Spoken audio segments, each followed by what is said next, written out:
recent event was the January 5th event with the Alaska Airlines plane where part of the fuselage got sucked out. Right. So that's really what prompted this latest action by the DOJ. Do you think the FAA or Boeing looks worse? It's a great question. Unfortunately, I think all right, let me answer this. I think Boeing looks worse. The issue with the FAA is this. They're understaffed, they're underqualified, and they're underperformed to do the work that they're doing. So what's happening is you have a massive industry, the airline industry. You have the third largest defense contractor in the country, multi-billion-dollar company working with very sophisticated avionics. And on the other side, you have a governmental agency that is trying to regulate these folks, but has to trust in them because they just don't have the ability to be there every day and looking over their shoulder. And frankly, they shouldn't have to. The FAA should not have to. But now they're in a position as a result of this settlement and increased regulation where they have to. And it's apparent now they've been under this settlement order for 3 years now. And yet at the very tail end of this settlement, which is about to come over or stop, this happens. This fuselage gets sucked out because they didn't put enough rivets on the fuselage. So you got to wonder who's watching here. And that's the concern for consumers and for passengers across the country and across the world, frankly.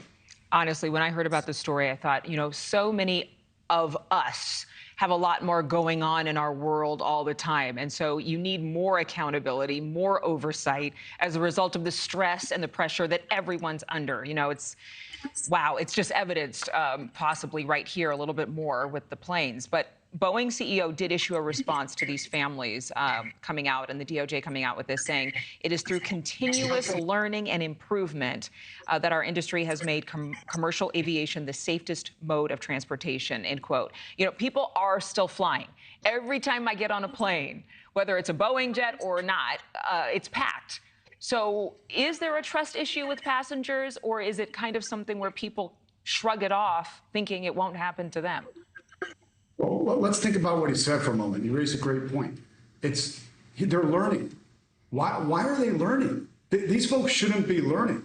They're putting huge pieces of machinery up in the air with hundreds of people in them. These planes cost between $90 to $120 million a piece. And they're still learning? They shouldn't be learning. They should be doing. So that's a concern when you have the CEO of the company saying that. And by the way, the CEO is essentially a lame duck CEO. He's already announced that he's stepping down at the end of the year. So you have to ask yourself, what's the culture there? And that's part of Boeing's plan. They have addressed that or are trying to address it. They've been trying to address it the last 3 years. There's a corporate culture of that where they're not talking with one another enough. There's not enough feedback between the different layers of constructing a plane. And that's highly problematic. I mean, that's life or death problematic. Can you just give a little insight based on your legal mind for all of us who are more laymen, who don't know what in the world violating a deferred prosecution agreement even means? What does that mean for this company? So a little bit about the timeline and what that means. So you had the 18 and 19 crashes.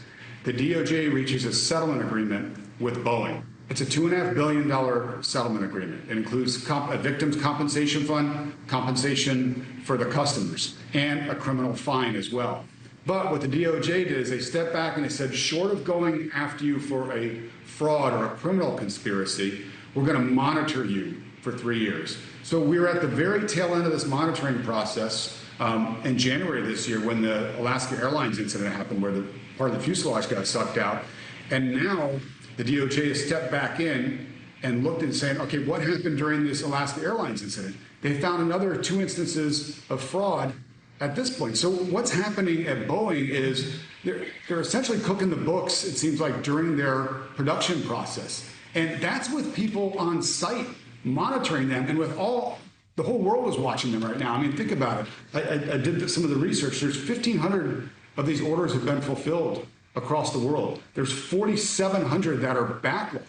So this is a mounting problem. And you think with 2 years, almost 3 years of supervision, they would iron this out? They haven't. Here's the thing. This isn't like, a plumber doing a bad job where you get a leak in your faucet, okay, there's water on the floor. These are folks in the air. We trust in them, exactly what you had mentioned before. So, do I look at my airline tickets now and see what the equipment is before I jump on a plane? I do. Thank you for watching. Go to newsnationnow.com to find News Nation on your television provider. And don't forget to click the red subscribe button below to get more of News Nation's fact-driven, unbiased coverage.